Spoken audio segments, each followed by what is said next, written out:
শরিয়াতে মুহাম্মাদীতেও প্রথম দিকে রোজা শুরু হতো, মাগরিবের পরে একজন লোক ঘুমিয়ে গেল, তার উপর রোজা স্টার্ট হয়ে গেল। অথবা একটা লোক এশার নামাজে দাঁড়িয়ে গেল, লোকটার উপরে রোজা শুরু হয়ে গেল। তো এটা যখন রাসূলের বেশ কিছু সাহাবীদের জন্য কঠিন বলে অনুভূত, তারা রাসূলের কাছে এসে বললেন, হুজুর, আল্লাহ টাইম টেবিলটা পরিবর্তন করে আমাদের প্রতি কি একটু দয়া পরবশ হবেন না? এই রমজানে এই লম্বা সময় ধরে রোজা রাখতে যে আমাদের খাবারের কষ্ট হচ্ছে, পানীয়ের কষ্ট হচ্ছে। দুই, এই প্রায় ফুল রমজান স্ত্রীদের থেকে আমাদের বিরত থাকতে হচ্ছে, এটা আমাদের জন্য কষ্টকর। হুজুর, আল্লাহ যদি একটু সহজ করে দিতেন। কোরআন শরীফের আয়াত নাযিল হলো, সূরা বাকারার 187 নম্বর আয়াত। মহান আল্লাহ আয়াত নাযিল করে বললেন, ওহিল্লা লাকুম লাইলাতাস সিয়ামির রাফাস ইলা নিসাইকুম। মহান আল্লাহ আয়াত নাযিল করে বললেন, আল্লাহ তোমাদের জন্য হালাল করে দিয়েছে রমজানের রাতে স্ত্রী সম্পর্ক। স্ত্রী সম্পর্ক হালাল তোমাদের জন্য তখন থেকে, রোজা আরম্ভ হয় যখন থেকে। আল্লাহ পাক পরে বললেন, হুল্লা লিবাসুল লাকুম ওয়া আনতুম লিবাসুল লাহুন্না। তোমরা তোমাদের স্ত্রীদের জন্য পোশাক, তোমাদের স্ত্রীরাও তোমাদের জন্য পোশাক। ওই পোশাক রোজার স্টার্টিং পয়েন্ট থেকে নিয়ে এন্ডিং পয়েন্ট পর্যন্ত তোমরা ব্যবহার করতে পারবে না। বাকি ইফতারের পর থেকে নিয়ে সেহরি শেষ হওয়া পর্যন্ত এই সময়ে তোমরা ওই পোশাক পরিধান করতে পারো। আল্লাহ আয়াত নাযিল করে দিলেন, ওহিল্লা লাকুম লাইলাতাস সিয়ামি আর-রাফাসু ইলা নিসাইকুম। মহান আল্লাহ বললেন, রমজানের রাতগুলিতে তোমাদের জন্য স্ত্রী সম্পর্ক হালাল করে দেওয়া হয়েছে সেহরির শেষ সময় পর্যন্ত। তবে যেই না রমজান স্টার্ট হবে আর ওখান থেকে ইফতার পর্যন্ত নারী সম্পর্ক সম্পূর্ণ হারাম। মুসলিম পাড়ায় বসবাস করা বহু যুবক ছেলে এবং বহু মেয়েরা ক্লিয়ারলি এই মসলা না জানার কারণে রমজানের রোজা থেকে বিরত থাকে। তারা মনে করে যে পুরো মাসটাতেই নারী সম্পর্ক হারাম। কিন্তু কোরআন শরীফে আল্লাহ এসব ব্যাপারে কি সুন্দর সুন্দর কথা বলেছেন। ইসলাম কোন বিষয়কে কঠোর করে দেওয়ার জন্য নাযিল হয়নি। দেখেন, ইউরিদুল্লাহু বিকুমুল ইসরা ওয়ালা ইউরিদু বিকুমুল উসরা ওয়ালিতুকমিলুল ইদ্দাতা ওয়ালিতুকাব্বিরুল্লাহা আলা মা হাদাকুম ওয়ালাআল্লাকুম তাশকুরুন।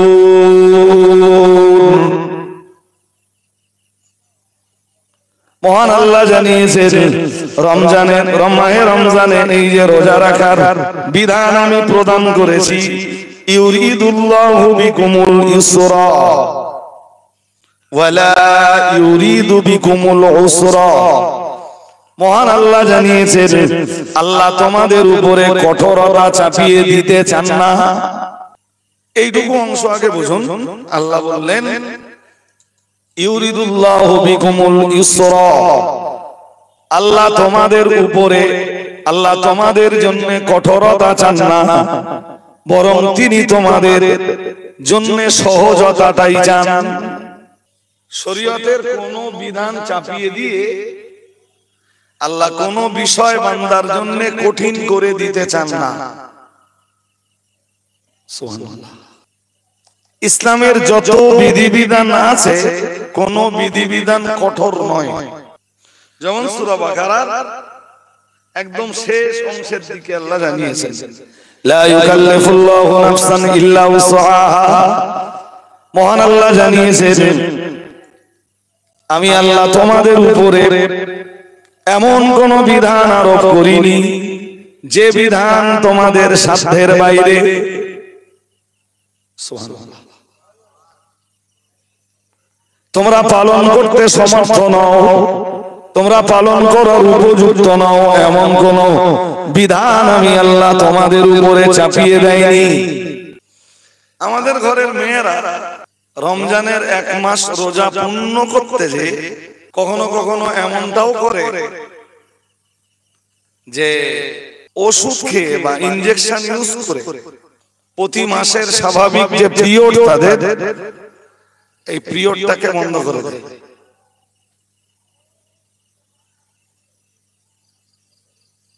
রোজার সময় হজ উমরায় গেলে এ ব্যাপারে আপনাদের একটু ক্লিয়ার হওয়া উচিত এবং মেয়েদের কাছে মেসেজটা পৌঁছে দেওয়া উচিত, যেটা এটা শরীয়তে খুব কঠিন পর্যায়ের হারাম। বুখারী শরীফের হাদিসে কি এসেছে জানেন? মেয়েদের এই পিরিয়ডের বিষয়ে বুখারী শরীফের একটা হাদিসে এসেছে। ইমাম বুখারী রাহমাতুল্লাহ আলাইহি লিখেছেন, হাদা খালকুল্লাহ। ইমাম বুখারী লিখেছেন এটা হলো আল্লাহর সৃষ্টি। অথবা সহিহ বুখারীতে এসেছে, কাতাবাল্লাহু আলা কুল্লি বানাতিন, মহান আল্লাহ এটা দুনিয়ার প্রত্যেকটি মেয়ের জন্য নির্ধারণ করে দিয়েছেন। সুতরাং যেটা আল্লাহর সৃষ্টি এবং যেটা নারী জাতির জন্য আল্লাহ পাকের কলমে নির্ধারিত, সেটাকে কেউ যদি ওষুধ খেয়ে কিংবা ইনজেকশন দিয়ে বন্ধ করে দেয়, সে আল্লাহর সৃষ্টিকে রুখে দেওয়ার চেষ্টা করলো।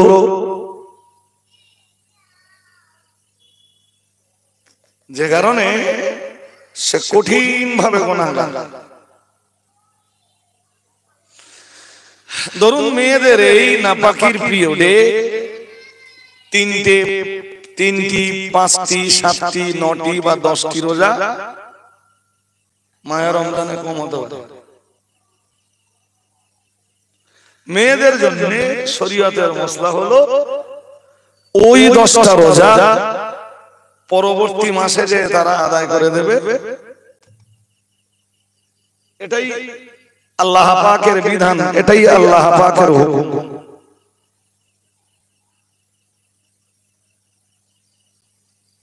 আমার কথা শুনছেন নাকি? হ্যাঁ, এবং তখনও ওটা ওদের জন্য রমজান মাস। ওরা যেন এইটা না ভাবে যে রোজা আমরা শাওয়াল মাসে রাখছি। ইচ্ছাকৃত তো রোজা থেকে ওরা বিরত ছিল না, সেটাও ছিল কার হুকুম?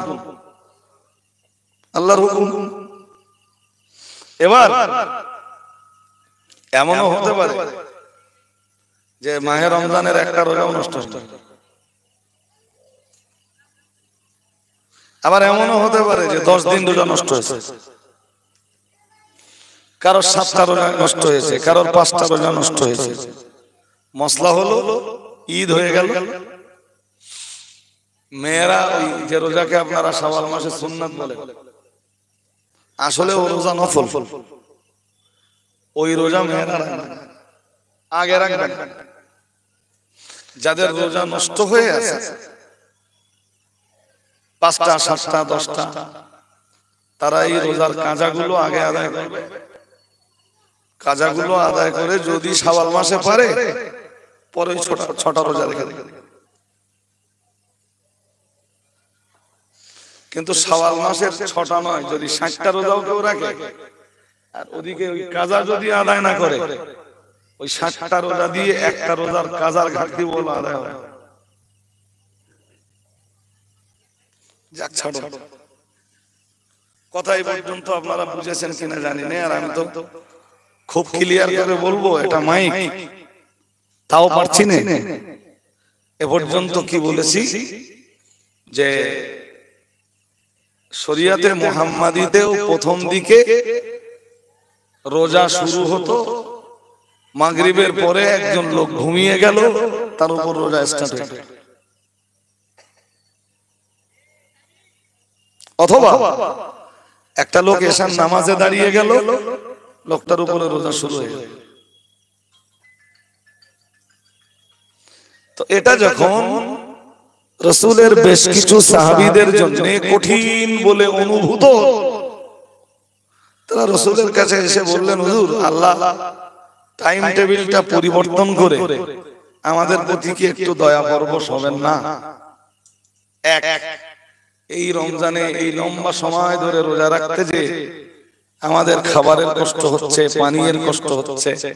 দুই, এই প্রায় ফুল রমজান স্ত্রীদের থেকে আমাদের বিরত থাকতে হচ্ছে, এটা আমাদের জন্য কষ্টকর। হুজুর, আল্লাহ যদি একটু সহজ করে দিতেন। কোরআন শরীফের আয়াত নাযিল হলো, সূরা বাকারার 187 নম্বর আয়াত। মহান আল্লাহ আয়াত নাযিল করে বললেন, ওহিল্লা লাকুম লাইলাতাস সিয়ামির রাফাস ইলা নিসাইকুম। মহান আল্লাহ আয়াত নাযিল করে বললেন, আল্লাহ তোমাদের জন্য হালাল করে দিয়েছে রমজানের রাতে স্ত্রী সম্পর্ক। স্ত্রী সম্পর্ক হালাল তোমাদের জন্য তখন থেকে, রোজা আরম্ভ হয় যখন থেকে। আল্লাহ পাক পরে বললেন, হুল্লা লিবাসুল লাকুম ওয়া আনতুম লিবাসুল লাহুন্না। তোমরা তোমাদের স্ত্রীদের জন্য পোশাক, তোমাদের স্ত্রীরাও তোমাদের জন্য পোশাক। ওই পোশাক রোজার স্টার্টিং পয়েন্ট থেকে নিয়ে এন্ডিং পয়েন্ট পর্যন্ত তোমরা ব্যবহার করতে পারবে না। বাকি ইফতারের পর থেকে নিয়ে সেহরি শেষ হওয়া পর্যন্ত এই সময়ে তোমরা ওই পোশাক পরিধান করতে পারো। এটা সূরা বাকারার 187 নম্বর আয়াতের প্রথম বিধান। বাকি থাকলো বেশ কিছু সাহাবী এই ব্যাপারটা একটু খেয়ানত করে ফেলেছিল। যদিও সাহাবীদের সম্বন্ধে কি আমাদের জবান সামলাতে হবে, কারণ রাসূলের সাহাবীরা সাহাবীদের ব্যাপারে কোরআনের বক্তব্য রাদিয়াল্লাহু আনহুম ওয়া রাদু আনহু, সাহাবায়ে কেরামদের ব্যাপারে আল্লাহ পাকের বক্তব্য হলো রাদিয়াল্লাহু আনহুম, আল্লাহ তাদের প্রতি রাজি, রাদু আনহু, তারাও আল্লাহর প্রতি রাজি। সুবহানাল্লাহ। কিন্তু আয়াতের বিষয়টি বোঝাতে যে আমাকে বলতে হচ্ছে খেয়ানত করেছিল মানে সাহাবীদের কেউ কেউ বা অনেকে, সেটা হলো এই রাত্রে বেলায় মাহে রমজানের রাতে, ওই রোজা তো স্টার্ট হতো কেউ একবার ঘুমিয়ে পড়লে অথবা এশার নামাজে দাঁড়িয়ে গেলে, তো এরপর থেকে এরপরে রাসূলের কোন সাহাবী স্ত্রী সম্পর্কে লিপ্ত হয়ে পড়েছিল। ব্যাস, পরবর্তীতে তারা আল্লাহর কাছে তওবা করলো, আল্লাহর কাছে তারা ক্ষমাও চাইলো। মহান আল্লাহ সে ব্যাপারে জানিয়েছেন, আলিমাল্লাহু আন্নাকুম তাখতানুনা আনফুসাকুম। মহান আল্লাহ বললেন, আল্লাহ জানেন তোমরা তোমাদের নফসের প্রতি খেয়ানত করেছো। ফাতাবা আলাইকুম, এরপরে তোমরা আল্লাহর কাছে খাঁটি অন্তঃকরণে তওবা করেছো, আল্লাহ তোমাদের তওবা কবুলও করে নিয়েছেন এবং মহান আল্লাহ তোমাদেরকে ক্ষমাও করে দিয়েছেন। এখান থেকে আরেক শিক্ষা পাওয়া গেল কি, যে কেউ নিজের উপরে খেয়ানত করে ফেলার পরে যদি আল্লাহর কাছে ক্ষমা চায় খাঁটি অন্তঃকরণে এবং তওবা করে খাঁটি অন্তঃকরণে, আল্লাহ তার তওবা কবুল করে নিয়ে তাকে ক্ষমা করে দেয়।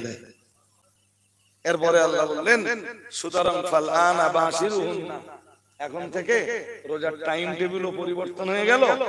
এখন থেকে তোমরা রাত্রিতে, রমজানের রাত্রিতে স্ত্রী সম্পর্কে লিপ্ত হতে পারো। তবে আমি বলেছি যে সেহরির শেষ টাইম আসবার আগে গোসল করে পবিত্র হয়ে নাও, সেহরি খেয়ে নাও, পরের দিন রোজা রাখার জন্য প্রস্তুত হয়ে যাও।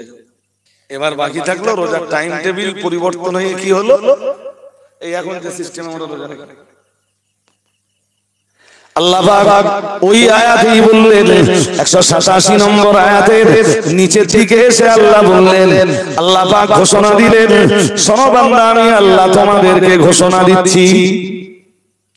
আল্লাহ পাক রব্বুল আলামিন বললেন, কুলু ওয়াশরাবু হাত্তা ইয়াতাবায়ানা লাকুমুল খায়তুল আবিয়াদু মিনাল খায়তিল আসওয়াদি। আল্লাহ পাক রব্বুল আলামিন বললেন তোমরা পানাহার করো, তোমরা খেতে পারো, পান করতে পারো। আমরা জানো বললাম কতক্ষণ, মহান আল্লাহ বললেন রমজানের রাত্রিতে খেতে পারো, পান করতে পারো, স্ত্রী সম্পর্কে লিপ্ত হতে পারো, হাত্তা ইয়াতাবায়ানা লাকুমুল খাইতুল আবিয়াদু মিনাল খাইতিল আসওয়াদ। আল্লাহ পাক রব্বুল আলামিন বললেন যতক্ষণ পর্যন্ত কালো সুতো থেকে সাদা সুতোটা আলাদা হয়ে না যায়।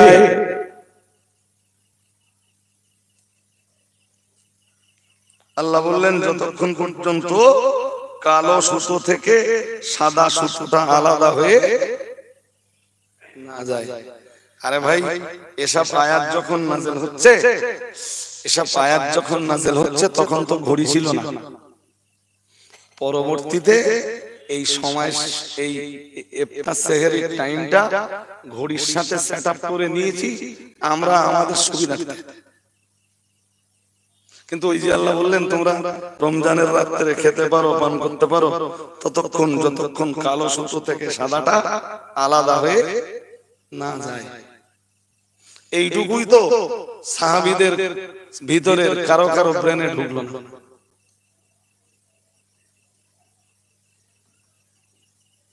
সাহাবীরা সবাই বিষয়টা বুঝতে পারলেন না। রাসূলের একজন বিখ্যাত সাহাবী হযরত আদি ইবনে হাতিম রাদিয়াল্লাহু তাআলা আনহু, তিনি বিখ্যাত একজন সাহাবী।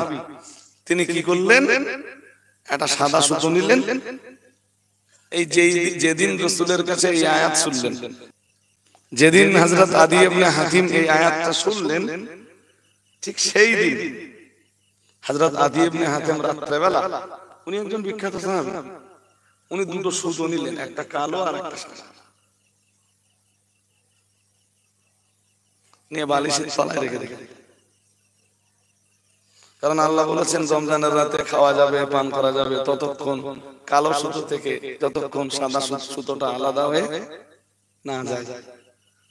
সুতরাং রাত্রেবেলা বালিশের তলায় দুটো সুতো রেখে দিয়েছে, আর ওই কিছুক্ষণ করে কেটে যায়, আর বালিশ ওজা করে দেখে যে কালো সুতো থেকে সাদা সুতোটা আলাদা করা হচ্ছে কি। খানিকটা আবার রাত কেটে যায়, আর একটু ঘুমিয়ে নেয়, নিয়ে আবার খানিকটা রাত কেটে যায়, আবার একটু বালিশটা না এখনো আলাদা হচ্ছে। বুখারী শরীফের হাদিসে এসেছে তিনি দুটো শেষ সুতো নিলেন, একটা ইকালান আবিয়াদ আর একটা ইকালান। ইকলের একটা মানে দড়ি আসে, দড়ি তো এখান তো দড়ি নয়, সুতো, একটা কালো সুতো আর একটা বলুন সাদা সুতো। কিন্তু ফালাম ইয়াস্তাবিনা, বুখারী শরীফের হাদিসে এসেছে সারা রাত কেটে গেল, আলাদা করতে পারল। মসজিদে নববীতে ফজরের আযান হয়ে গেল, হযরত আদি ইবনে হাতিম মসজিদে নববীতে চলে এলেন। কোরআনের আয়াত তো ভুল হতে পারে না, কোরআন তো ভুল হতে পারে না। প্রিয় নবী মুহাম্মদুর রাসূলুল্লাহ সাল্লাল্লাহু আলাইহি ওয়াসাল্লাম তিনিও তো কোন সাহাবীকে ভুল বার্তা দিতে পারেন না। তাহলে কেন এমন হলো, কালো সুতো থেকে সাদা সুতোটা আলাদা করা গেল না কেন? সাহাবী এই চিন্তা নিয়ে মসজিদে নববীতে প্রবেশ করেছেন। ফজরের সময় হয়ে গেল, আযান হলো, নামাজ হলো। প্রিয় নবী মুহাম্মদুর রাসূলুল্লাহ সাল্লাল্লাহু আলাইহি ওয়াসাল্লামের সাহাবী হযরত আদি ইবনে হাতিম রাসূলের কাছে এলেন, এসে বললেন ইয়া রাসূলুল্লাহ ইয়া হাবিবাল্লাহ হুজুর জালতু তাহাতা বিসাদাতি, ইয়া রাসূলুল্লাহ ইয়া হাবিবাল্লাহ হুজুর একটা কালো সুতো আর একটা সাদা সুতা আমি আমার বালিশের তলায় রেখে দিয়েছিলাম, যেমনটা আপনি গতদিন আমাদেরকে শুনিয়েছিলেন। কিন্তু রাত কেটে গেল, ইয়া রাসূলুল্লাহ ইয়া হাবিবাল্লাহ হুজুর আমি তো কালো সুতো থেকে সাদাটা আলাদা করতে পারলাম না। হুজুর বিষয়টা বুঝলাম না। রাসূলুল্লাহ ছোট ছোট করে জবাব দিলেন, বললেন ইন্না বিসাদাতাকা ইদাল আরিদ। নবী বললেন তোমার বালিশ তো খুব চওড়া। কি বললেন? বললেন তোমার বালিশ খুব চওড়া। একটা সাহাবী বিষয়টা বুঝতে পারেন, নবীর কাছে বুঝবার জন্য বলছেন, আর নবী তো তখন আবার জবাব দিচ্ছেন তোমার বালিশ খুব চওড়া। জি, এতে এতে সাহাবী তখন আরো ভেঙে পড়ছেন। আমার তো সারা রাত গেল এই এক আয়াতের মর্ম বুঝতে, তা তো কিছু বুঝলুম না। রাসূলের কাছে এলাম, রাসূল আবার বলতেছেন আমার বালিশ খুব চওড়া। কিন্তু কোন সাহাবীর তো অধিকার নেই যে রাসূলের প্রতি অসন্তুষ্টি প্রকাশ করে। অসন্তুষ্টি তিনিও প্রকাশ করলেন না, বরং রাসূলুল্লাহকে বললেন হুজুর আমি বিষয়টা বুঝলাম না, আমায় আপনি বিষয়টা বুঝিয়ে দেন। প্রিয় নবী মুহাম্মদুর রাসূলুল্লাহ সাল্লাল্লাহু আলাইহি ওয়াসাল্লাম বললেন ওই আয়াতে কালো সুতোর মর্ম হলো রাতের আধার, আর সাদা সুতার মর্ম হলো দিনের আলো। আরেকটু মন খুলে বলো। এই যে এখন যে টাইম টেবিল লেখা থাকে দেখেছেন? হ্যাঁ, ধরুন লেখা আছে 4:20, ওই 4:20তেই 4:22, 4:25, 4:30, ঠিক ওই টাইমটাতেই ওই কালো সুতো থেকে সাদা সুতো আলাদা হয়।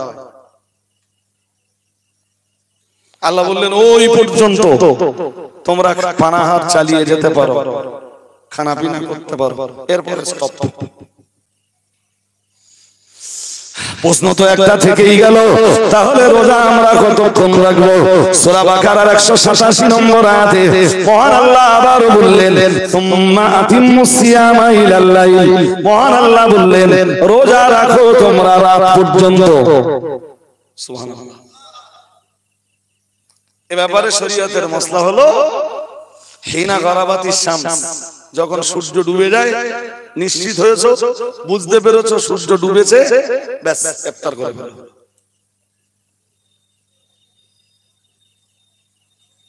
তাহলে রোজার টাইম টেবিল ইসলামের প্রথম পর্যায়ে ছিল এক, পরবর্তীতে হলো।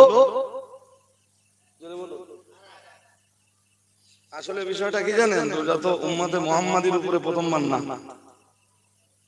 রোজা উম্মতে মুহাম্মাদির উপরে তো প্রথমবার নয়। সূরা বাকারার 183 নম্বর আয়াতে মহান আল্লাহ জানিয়েছে ইয়া আইয়ুহাল্লাযীনা আমানু, হে দুনিয়ার ঈমানওয়ালা মানুষের দল, কুতিবা আলাইকুমুস সিয়ামু, তোমাদের উপরে রোজা ফরজ করে দেওয়া হয়েছে, কামা কুতিবা আলাল্লাযীনা মিন ক্বাবলিকুম, যেভাবে তোমাদের পূর্ববর্তীদের উপরে রোজা ফরজ করে দেওয়া হয়েছিল। তাফসীরকারকরা ওই আয়াতের ব্যাখ্যায় লিখেছেন হযরত নবী আদম আলাইহিস সালাম থেকে নিয়ে নবী ঈসা আলাইহিস সালাম পর্যন্ত যত নবী রাসূলরা এসেছেন সকলের উপরে যেমন রোজা ফরজ ছিল, ঠিক ততই বছর সব নবীর উম্মতের উপরেও রোজা ফরজ ছিল। একদম আদম থেকে নিয়ে ঈসা। হ্যাঁ, রোজার ধরনের কিছু পরিবর্তন হয়েছে। যেমন এই এতক্ষণ ধরে যে কথাটা শোনাচ্ছিলাম, আগে যেমনটা শুনছিলেন যে ইসলামের প্রথম দিকে রোজা ছিল, কেউ একবার ঘুমিয়ে পড়লে তার উপর রোজা স্টার্ট হয়ে যাবে। ওটা এসছে মানে নাসারাদের থেকে, খ্রিস্টানদের থেকে।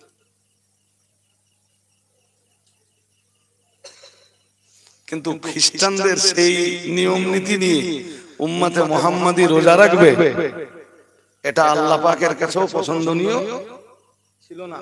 তাই আল্লাহ উম্মতে মুহাম্মাদির জন্য ফের রোজার টাইম টেবিলটা পরিবর্তন করে দিলেন।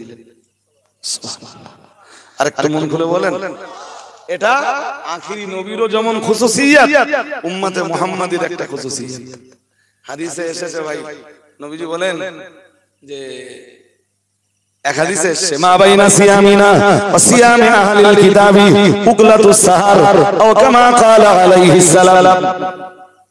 এই হাদিসটা শুনলে আরেকটু ক্লিয়ার হয়ে যাবে। বুখারী শরীফের হাদিস, নবীজি বলেন মা বাইনা সিয়ামিনা, আমাদের রোজা, ওয়া সিয়ামি আহলিল কিতাবে, এবং ইহুদি খ্রিস্টানদের রোজা। রাসূলুল্লাহ বললেন উভয়ের রোজার ভিতরে পার্থক্য হলো উকলাতুস সাহার। রাসূলুল্লাহ বললেন সেহরি খাওয়া। ইহুদি খ্রিস্টানদের রোজায় সেহরি নেই, কিন্তু উম্মতে মুহাম্মাদির রোজায় সেহরি আছে। সুবহানাল্লাহ বলেন, আর একটু মন খুলে বলেন। এই জন্য কখনো এরকমটা করেন না যে 11টার সময় শুয়েছেন কি 12টার সময় শুয়েছেন একেবারে দুটো খেয়ে শুই, এরকম বিষয় না। বিষয়টা হলো আপনি 12টার সময় যা খাবেন খান, সেহরির সময় কিছু না খেলে খেজুর খেয়ে পানি খান, পানি খেয়ে রোজা নিয়ত করে যদি ঘুম পায় আবার একটু শুয়ে পড়ুন, ফজরের রক্তে উঠে পড়ুন, উঠে ফজরের নামাজ সময় মতো আদায় করুন। জি, নইলে ইহুদি খ্রিস্টানদের রোজার সাথে উম্মতে মুহাম্মাদির রোজার আর কোনো পার্থক্য ওইটাই বলছিলাম। ওই সূরা বাকারার 183 নম্বর আয়াতে আল্লাহ বলেন, ইয়া আইয়ুহাল্লাযীনা আমানু, হে ঈমানওয়ালা মানুষের দল, কুতিবা আলাইকুমুস সিয়াম, রোজা তোমাদের উপরে ফরজ করে দেওয়া হয়েছে। কামা কুতিবা আলাল্লাযীনা মিন ক্বাবলিকুম, যেভাবে তোমাদের পূর্ববর্তীদের উপরে রোজা ফরজ করা হয়েছিল, একই কায়দায় তোমাদের উপরেও রোজা ফরজ করা হয়েছে। তাহলে রোজার বিধান উম্মতে মুহাম্মাদির উপরে প্রথমবার নয়। হতে পারে রোজার ধরনের পার্থক্য ছিল, হতে পারে রোজার যে কাইফিয়াত, রোজা রাখবার যে পদ্ধতিগত পার্থক্য ছিল, হতে পারে রোজার টাইম টেবিলের পার্থক্য ছিল, কিন্তু রোজা মহান আল্লাহ সব নবীর উম্মতদেরকে দিয়েছিলেন। যেমন সব নবীর উম্মতের উপরে নামাজ ছিল, তেমন সব নবীর উম্মতের উপরে রোজার বিধান ছিল। আমি ছোট্ট একটা কনসেপশন আপনাদের দেই। ভাই জানেন যে রোজার এমনও ধরন ছিল যে রোজায় কথা বলা যাবে না। কি বলা যাবে না? না, সারাদিনে কেউ যদি একটা কথা বলে রোজা নষ্ট হয়ে যায়। সে গাইল্লা, খারাপ কথা না, মন্দ কথা না, সারাদিনে কোনো কথা বলা। আরে বাবা, যদি বলেন যে আপনি এসব কথা কোথায় পেয়েছেন, এসব কথা কোরআন শরীফে বিদ্যমান। সূরা মারিয়াম পড়ে দেখবেন, সূরা মারিয়ামে আছে। এবার যদি আমি ওই বিষয়টা, সূরা মারিয়ামের ওই বিষয়টা আপনাদের কাছে আরেকটু পরিষ্কার করতে যাই, বিষয়টা আমার জন্যও বেশ খানিকটা সময় সাপেক্ষ। এরপরেও আপনাদেরকে শুধু কনসেপশনটা দিচ্ছি, ধারণাটা দিচ্ছি। সূরা মারিয়াম মানে বুঝতেই পারতেছেন 16 পারা। আল্লাহ পাকের কোরআন জানিয়েছে, মহান আল্লাহ জানিয়েছে, ফাকুলি ওয়াশরাবি ওয়া কররি আইনান ফাইম্মা তারাইন্না মিনাল বাশারি আহাদান ফাকুলি ইন্নী নাযারতু লিররহমানি সাওমান ফালানুকাল্লিমাল ইয়াওমা ইনসিয়া। এটা 16 পারা সূরা মারিয়ামের 26 নম্বর আয়াত। ঈসা নবীর তো কোনো বাবা ছিল? হ্যাঁ না বলবেন তো? আমাদের সবাইকে আল্লাহ বানিয়েছেন এক কায়দায়, আর ঈসা আলাইহিস সালামকে বানিয়েছেন আরেক কায়দায়। একদম দুনিয়ার স্বাভাবিক নিয়ম নীতির পুরো বিপরীত। প্রত্যেকটা বাচ্চা আসবার জন্য বাবা লাগে, কিন্তু ঈসা আলাইহিস সালাম বিনা বাবায় পৃথিবীতে এলেন। সেটি ছিল আল্লাহর কুদরতের এক উজ্জ্বল সমুজ্জ্বল দৃষ্টান্ত। সুবহানাল্লাহ। আরেকটু মনে করে বলেন, সেটা কি ছিল বলেছি বলেন? সমুজ্জ্বল দৃষ্টান্ত আল্লাহর কুদরতের। হ্যাঁ, তো হযরত নবী ঈসা আলাইহিস সালামের মা ভেবেছিলেন, মা মারিয়াম, যে ওই বাচ্চা নিয়ে এমন কোথাও চলে যাবে যেখানে গেলে লোকালিটির কারোর সাথে দেখা হবে। কিন্তু আল্লাহ হযরত মারিয়ামকে বলেছিলেন, আমার বান্দি মারিয়াম, তুমি কোথাও যেতে পারবে না, তোমার ওই বাচ্চা নিয়ে তোমার স্বজাতির কাছে তোমাকে ফিরতে হবে। তোমার রিলেটেড যারা, তাদের কাছে তোমাকে ফিরতে হবে। ফিরে যাও। এরপরে যে দেখো ইহুদিরা কি বলে। বললেন আল্লাহ, ওরা যদি আমাকে জিজ্ঞেস করে যে এই বাচ্চা কোথা থেকে এলো, আমি কি বলবো? আল্লাহ বললেন, তুমি ওদেরকে বুঝিয়ে দিও, ইন্নী নাযারতু লিররহমানি সাওমা, আমি রোজার মান্নত করেছি। রোজার, অথবা আজ আমি রোজায় আছি, ফালানুকাল্লিমাল ইয়াওমা ইনসিয়া, আমি কোনো মানুষের সাথে কথা বলবো না।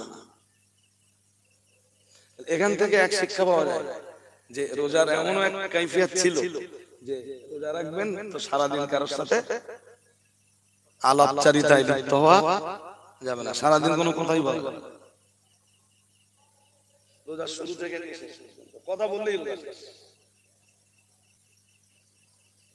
ওই যে আয়াত পড়ছিলাম একটু আগে, মনে আছে? ইউরিদুল্লাহু বিকুমুল ইউসরা, আল্লাহ আল্লাহ তোমাদের জন্য সব সময় সহজতা চান, অর্থাৎ কখনো কাঠিন্যতা তোমাদের উপরে চাপিয়ে দিতে চান না, কঠোরতা চাপিয়ে দিতে চান না।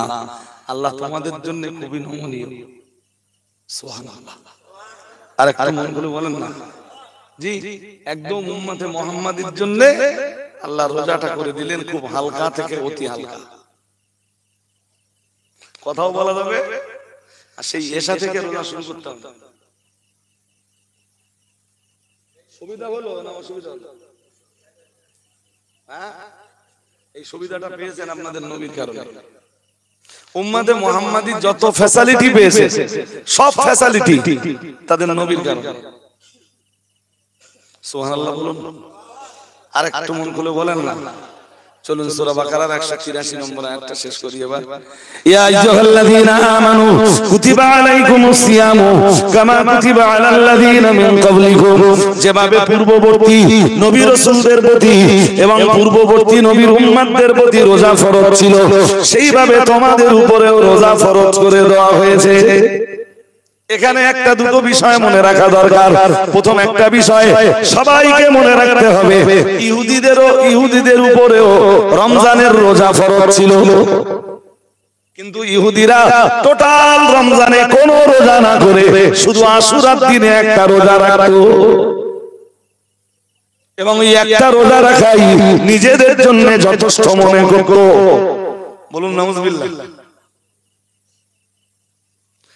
প্রতিপক্ষে খ্রিস্টানদের চরিত্র ছিল, নাসারা যারা খ্রিস্টান যারা ওদের চরিত্র ছিল, রমজান মাস যদি শীতকালে পড়ে ওরা রমজান মাসেই রোজাগুলো করে দিত।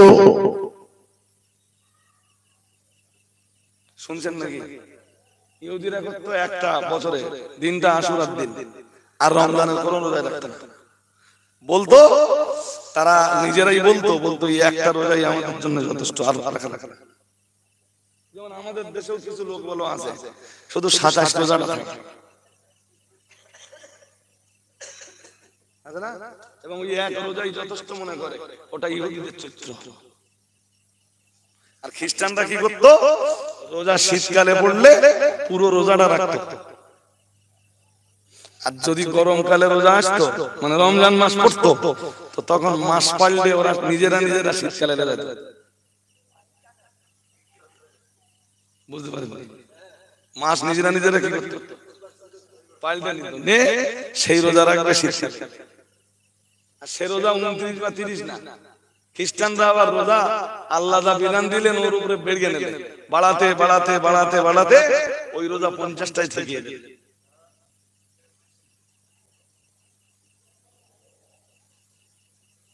কথা শুনছেন নাকি?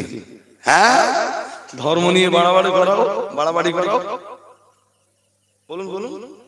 তো সারা বছরের সারা মাস রোজা রাখার হুকুম যাচ্ছিল, এই ঈদের দিনে তুমি রোজা ভঙ্গ করবে বা ঈদের দিনে তুমি ইফতার করবে, এই হুকুমটাও আল্লাহ। ঈদের দিন সকালবেলা উঠেই কিছু খেয়ে নেবে, ও হুকুম কার?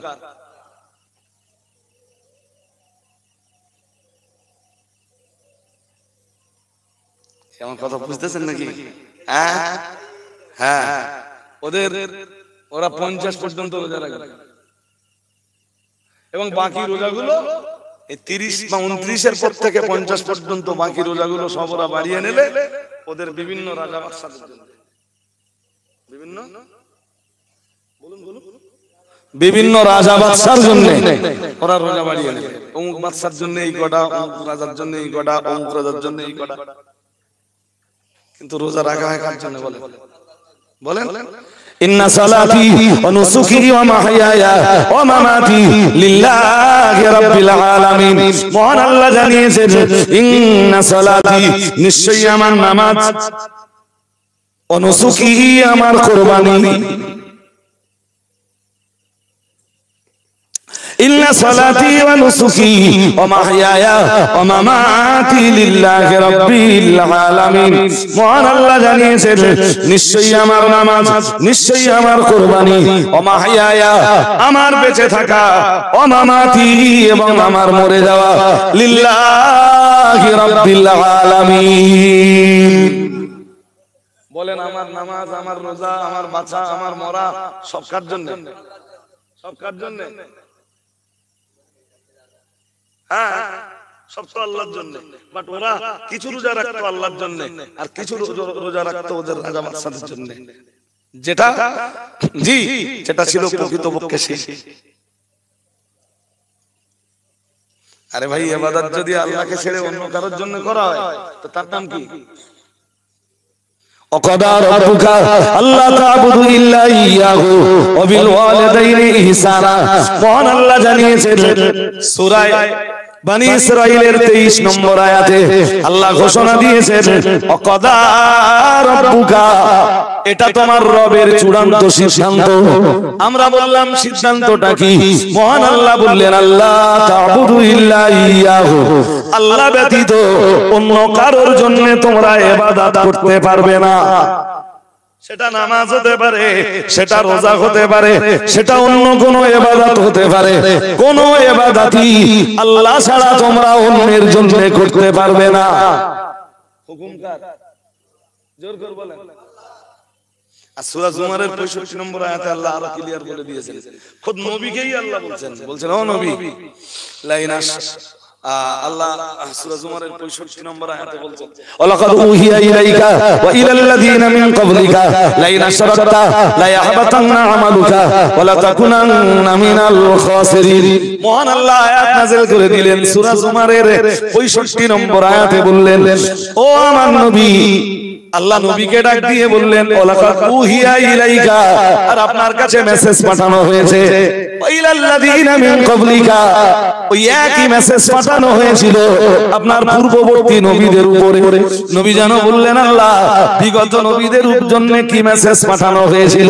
মহান আল্লাহ বললেন লাইন আশরাকতা লা ইয়াহবাতান্না আমালুকা লা ইয়াহবাতান্না আমালুকা, ও নবী যদি আপনিও কখনো শিরক করেন লা ইয়াহবাতান্না আমালুকা, আপনার तमाम জিন্দেগীর আমাল সব বরবাদ হয়ে যাবে। নাউজুবিল্লাহ। নবী আপনি যদি কখনো শিরক করেন আপনার সারা জীবনের যা আমল আছে সব শেষ হয়ে যাবে। তো নবীকে বলা মানে উম্মতকে বলা নয়, আসলে উম্মতকে শেখাচ্ছেন আল্লাহ। নবী কখনো শিরক করতে পারেন না, শিরকের আশ্রয় নবী কখনো নিতে পারেন না। তাহলে কাকে বলছেন আল্লাহ? এটা উম্মতকে, যে তোমরা যদি কখনো শিরক করো জেনে রাখো তোমাদের জিন্দেগীর সব আমল সেদিন। এটা লোক 40 বছরে রোজা নষ্ট করিনি, 40 বছরে নামাজ নষ্ট করিনি, জীবনের এই 40 বছর ইবাদতের পরে এবারে যদি একদিন শিরক করে ফেলে এই পিছনে 40 বছরের ইবাদত সব শেষ, কিচ্ছু থাকবে না। আমার কথা বুঝতেছেন নাকি? এইজন্য আমরা রোজা রাখবো কার জন্য? বলুন বলুন। ইয়া আইয়ুহাল্লাযীনা আমানু, হে দুনিয়ার ঈমানওয়ালা মানুষের দল, কুতিবা আলাইকুমুস সিয়াম, রোজা তোমাদের জন্য ফরজ করে দেওয়া হয়েছে, কামা কুতিবা আলাল্লাযীনা মিন ক্বাবলিকুম, যেমন তোমাদের পূর্ববর্তীদের উপরে ফরজ করে দেওয়া হয়েছিল। আমরা বললাম আল্লাহ রোজা আপনি ফরজ করে দিয়েছেন কেন?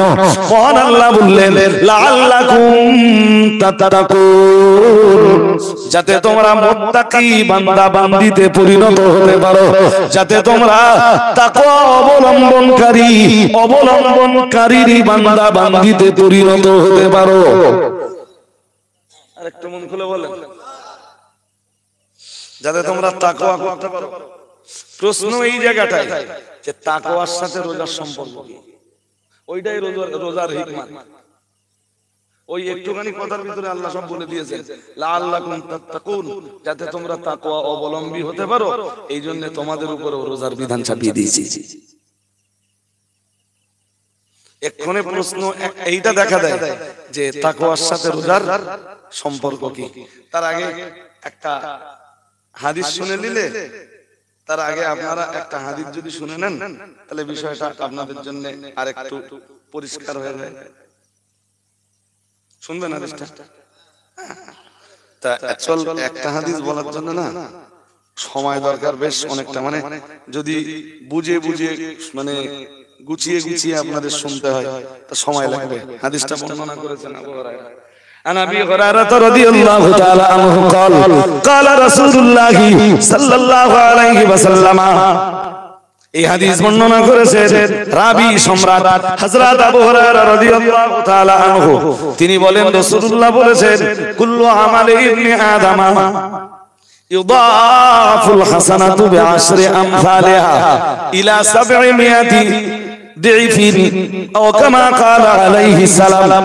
রাসূলুল্লাহ জানিয়েছেন আদম সন্তানের প্রত্যেকটা আমলের সওয়াব, মন দিয়ে শুনুন, আদম সন্তানের প্রত্যেকটা আমলের সওয়াব আল্লাহ 10 গুণ পর্যন্ত দিয়ে থাকেন।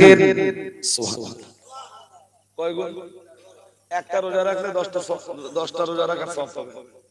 এক ওয়াক্ত নামাজ ঠিকঠাক আদায় করলে 10 ওয়াক্ত নামাজের সওয়াব পাবেন। একবার সুবহানাল্লাহ বললে 10 বার সুবহানাল্লাহ বলা, এটা নবী বলতেছেন যে বনি আদমের আমলের সওয়াব দেয়। আসলে মুহাম্মদ সাল্লাল্লাহু আলাইহি ওয়াসাল্লাম পৃথিবীতে যখন আসতেছেন তখন তো অন্য কোন নবীর উম্মত আর থাকাটা বাঞ্ছনীয় না। বাঞ্ছনীয় কি? তাহলে এই অফার শুধু উম্মতে মুহাম্মদ জন্য, কিন্তু উম্মতে মুহাম্মাদিও আদমের সন্তান, তাই নবী কথাটা ওইদিকে নিসবত করে বললেন কুল্লু আমালি ইবনি আদম, প্রত্যেক আদম সন্তানের নেকির কাজের সওয়াব আল্লাহ দান করেন। ইউদাফুল হাসানাতু বিআশরি আমসালিহা, কি 10 গুণ পর্যন্ত।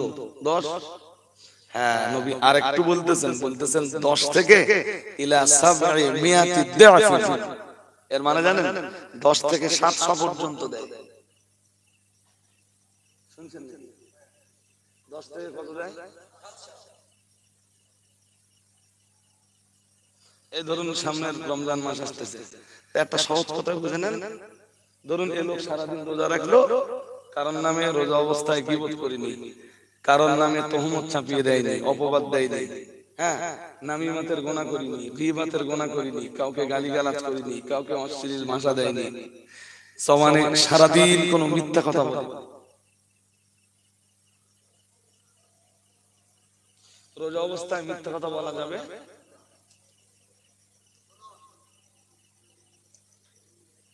কেন যাবে না? বুখারী শরীফের একটা হাদিস আছে, চূড়ান্ত হাদিস। আল্লাহ পাকের নবী জানিয়েছেন মাল্লাম ইয়াদা কাওলা যুরি ওয়াল আমালা বিহি, রাসূলুল্লাহ জানিয়েছেন, আল্লাহর হাবিব জানিয়েছেন, ও সাহাবীরা মনে রাখো, মাল্লাম ইয়াদা কাওলা যুর, যে লোকটা মিথ্যা কথা বলা ছাড়লো না, ওয়াল আমালা বিহি, এবং তার উপরে আমল করাও বন্ধ করলো না। মানে মিথ্যা কথাই বলবো না, কিন্তু কাজে বলবো। বুঝতে পারছেন? মিথ্যা, হ্যাঁ কাজে মিথ্যা কথা লিখতেছে। আল্লাহ পাকের রাসূল জানিয়েছেন ফালাইসা লিল্লাহি হাজাতুন ফি আইয়াদা তাআমাহু ওয়া শারাবাহু আও কামা ক্বালা আলাইহিস সালাম। রাসূলুল্লাহ জানিয়েছেন, আল্লাহর হাবিব জানিয়ে দিয়েছেন, ও সাহাবীরা মনে রাখো, ওই লোকটার না খেয়ে থাকা, পানি না পান করে থাকা, ওই লোকটার পানাহার না করার ভিতরে কোনো কল্যাণ নেই, নেই, নেই, তার রোজার কোনো প্রয়োজন আল্লাহর নেই। সে রোজা রাখলো না রাখলো এতে কিছু এসে যায়? আরে আমার কথা বুঝতেছেন নাকি? তা কেউ যদি রোজা অবস্থায় মিথ্যা কথা বলে, তার রোজা রাখা না রাখা কি সমান? আচ্ছা এবার আর রোজা অবস্থায় জিবের রোজা হলো জবান ইবাদত করা, চোখের রোজা হলো চোখ ইবাদত করা। শুনছেন? চোখের রোজা কি? পর নারীকে দেখে, পর স্ত্রীকে দেখে যেন লালচ তৈরি না হয়, এবং কুনজর থেকে বিরত থাকাটা এটা চোখের রোজা। কিসের রোজা? ধরুন রাস্তা দিয়ে একটা মেয়ে যাচ্ছে, ওর রোজা অবস্থা একটু ভালো করে তাকিয়ে নিলে আল্লাহ ওর কিছু পয়েন্ট কেটে নেবে, হ্যাঁ না কিছু পয়েন্ট কাটা যাবে না? আরে আদম সন্তানের আমলের সওয়াব আল্লাহ দিয়ে থাকেন 10 থেকে 700। শুনছেন নাকি? 10 থেকে কত? 10 থেকে একটা লোক পুরো নিয়ম নীতি মেনে রোজা রাখলে আল্লাহ তাকে 700 পর্যন্ত দিতে পারেন। শুনছেন নাকি না শুনছেন না? হ্যাঁ, আর একটা লোক রোজা রেখেছে তা দুই একবার গাল দিতেছে, ওর পয়েন্ট কাটতে তো আল্লাহ, তাহলে নিশ্চয়ই ও 700 পর্যন্ত সওয়াব। তাই নবী বলতেছেন আল্লাহ আদম সন্তানের আমলের সওয়াব দেয় 10 থেকে। এইজন্য রোজার সময় চোখে ইবাদত করবেন, আদিকে জিভে ইবাদত করবেন, ঠোঁটে ইবাদত করবেন, কানে ইবাদত করবেন, সারা দিন পুরি কাজ কাম তো নি, ঘরের ভিতরে হেডফোন গুঁজে দিয়ে মোবাইলে ওই সিনেমা টিনেমা সিরিয়াল ক্লিয়ার এসব যেতে। তো রোজা একটুখানি চিড় মতো খেয়ে যাচ্ছে না? হ্যাঁ না কিছু বলে না, বলবেন একটু চিড় ধরে যাচ্ছে তো। হ্যাঁ, রোজায় যেন এইটা না হয়। হ্যাঁ, রাসূল বলেছেন তার রোজা রাখার কোনো প্রয়োজন না। হাজিরিনে মজলিস, কথা অনেক লম্বা। এখন ওই যে হাদিসটা বলছিল যে আদম সন্তানের আমলের সওয়াব আল্লাহ দেয়, দ্যাটস মিন উম্মতে মুহাম্মাদির আমলের সওয়াব আল্লাহ দেয় 10 থেকে ইল্লা সাওম, শুধু রোজা ছাড়া। রোজা ব্যতীত অন্য আমলের সওয়াব দেয় আল্লাহ 10 থেকে 700। এবারে আপনাদের ভিতরে প্রশ্ন জাগতে পারে, তাহলে আল্লাহ পাক রব্বুল আলামিন রোজার সওয়াবটা কিভাবে দান করেন? ওই প্রশ্নের জবাব হলো হাদিস শরীফ বিবরণ দিয়েছে। আল্লাহ পাক নবী জানিয়েছেন ফাইন্নাহু লি ওয়া আনা আজজি বিহি। মহান আল্লাহ নিজেই জানিয়েছেন রোজার সওয়াব আমি আল্লাহ, রোজা যেমন আমি আল্লাহ আমার খাস ইবাদত, রোজার সওয়াবটাও আমি আল্লাহ আমার নিজ কুদরতি হাতে বান্দাকে দিয়ে থাকি। আরেকটু মন খুলে বলেন, এই 10 থেকে 700 এটা বলে রোজার সওয়াব না। রোজা ব্যতীত বাকি যা আমল আছে ওই আমলগুলো সওয়াব দেয় আল্লাহ 10 থেকে 700। আর রোজার সওয়াবটা আল্লাহ নিজে বলছেন আস-সাওমু লি, অথবা হাদিসে এসেছে ফাইন্নাহু লি, হু জমির আগে সাওমের দিকে যাচ্ছে, ফাইন্নাহু লি ওয়া আনা আজজি বিহি।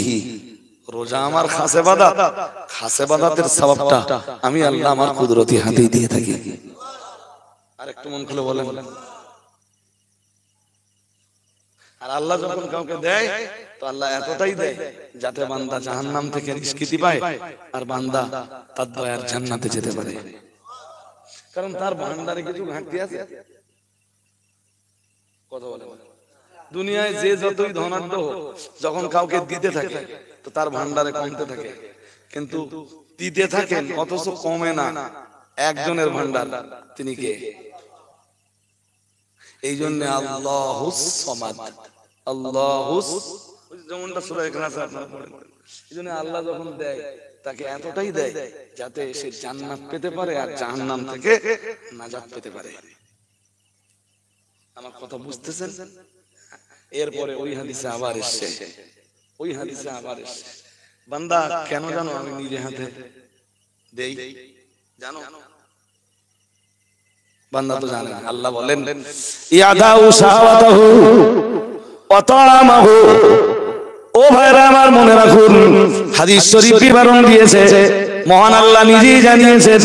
তার মানে এখান থেকে হাদিসে কুদসি, হাদিসে কুদসিতে আল্লাহ নিজেই বলেছেন ইয়াদাউ শাহাওয়াতাহু ওয়া তাআমাহু মিন আজলি আও কামা ক্বালা আলাইহিস সালাম। প্রিয় নবী আমার জানিয়েছেন, মহান আল্লাহ ঘোষণা দিয়েছেন, ও আল্লাহর বান্দা বান্দিরা, ও নবীর উম্মত উম্মতিরা মনে রাখো, আল্লাহ পাক ঘোষণা দিয়েছেন বান্দা যখন রোজা থাকে ইয়াদাউ শাহাওয়াতাহু, সে তার হালাল স্ত্রী থেকে বিরত থাকে, সে প্রচন্ড ক্ষুধায়, সে যখন প্রচন্ড ক্ষুধার্ত হয়ে যায় খাবার থেকে বিরত থাকে, প্রচন্ড তৃষ্ণার্ত পিপাসার্ত হয়ে যায় ঠান্ডা পানীয় থেকে বিরত থাকে। মহান আল্লাহ বললেন কেন জানো? মিন আজলি, শুধু আমার জন্য। কথা বুঝতে পারেন? আমরা রোজার সময় প্রচন্ড পিপাসা লেগেছে, গলার জায়গাটায় ধুলো মতো হয়ে যাচ্ছে, খাই না কার জন্য? এই পানি পান করি না কার খুশির জন্য? পানি থেকে বিরত থাকি কার ভয়ে? আল্লাহর ভয়ে। খুব খিদে লেগেছে, বাড়ি খাবারও আছে, খাচ্ছি না কেন? হ্যাঁ, তো আল্লাহ তো ওইটাই বলতেছেন, বান্দারে রোজার সওয়াবটা আমি নিজের হাতে এই জন্য দেই, বান্দা তার হালাল স্ত্রী থেকে বিরত থাকে আমার খুশির জন্য, বান্দা খাবার থেকে বিরত থাকে আমার খুশির জন্য, বান্দা পিপাসার্ত হওয়ার পরে পানীয় থেকে বিরত থাকে আমার রেজামন্দি আর আমার খুশির জন্য। আর একটু মন খুলে বলেন না, হ্যাঁ এই জন্য আমি কি করি, আমি রোজার সওয়াবটা বান্দাকে নিজে কুদরতি হাতে দিয়ে থাকি। আর একটু মন খুলে বলেন, এই যে পানীয় থেকে বিরত থাকা, ধরুন বেলা 1:30টার দিকে কাজ কাম করে বাড়ি এলেন, তা বাড়ি এসে দেখলেন যে খুব পিপাসা পেয়েছে, ফ্রিজে ঠান্ডা পানি আছে, খাচ্ছেন না কেন? আল্লাহ বেশ তো বলেছেন আল্লাহর ভয়ে, তো যে আল্লাহর ভয়ে ফ্রিজের পানি খাচ্ছেন না, সেই আল্লাহর ভয়ে মদ খাওয়াটা বাদ দিতে অসুবিধা কোথায়? আমার কথা বুঝতে পারেন পেরেছেন সবাই? আরে বাবা আপনারা খান না, বিষয়টা মাতাল তো আছে দেশে, মাতালটা রোজাও তো রাখে, দাঁড়ান মাতাল বউ মাতালে রোজাও তো রাখে, রাখে না? যে আল্লাহর ভয়ে মাতাল ঠান্ডা পানি রোজার মাসে দিনের আলোয় বাদ দিলে আল্লাহর ভয়ে আল্লাহর খুশির জন্য, সেই মাতাল বাকি 11 মাস সেই আল্লাহর খুশি আর আল্লাহর ভয়ের জন্য সে মদের বোতলটা কেন বাদ দিতে পারবে না? এটাই রোজার হিকমত। বান্দা তুই যদি মাহে রমজানে তোর বাড়ির হালাল খাবার দিনের আলোতে বাদ দিতে পারিস, তা তুই কেন সুদের টাকা বাদ দিতে পারবি না? তুই ঘুষের টাকা কেন বাদ দিতে পারবি না? লটারির টাকা কেন বাদ দিতে পারবি না? আর হারাম টাকা কেন তুই এইগুলো বাদ দিতে পারবি না? তো রোজা মাহে রমজানের রোজা থেকে তুই কি শিক্ষা নিবি? তুই কিভাবে মুত্তাকি হবি? আমি তো রোজার বিধান দিয়েছি যাতে তোমরা কি হতে পারো, জোরে বলুন। হ্যাঁ সারাদিন রোজা টোজা রেখে সন্ধ্যেবেলা গেছে মদের থেকে। আল্লাহ আমাদের বুঝবার ক্ষমতা দান করুন। দেখতে দেখতে আমি একদম শেষ পর্যায়ে চলে এসেছি। আমি আর আজকে বক্তব্যের প্রাসঙ্গিকতা বাড়াবো না। আল্লাহ আমাদের সকলকে সুমতি দান করুন, দিনের উপরে ইস্তেকামাত দান করুন, প্রতিষ্ঠা দান করুন, বলুন আমিন।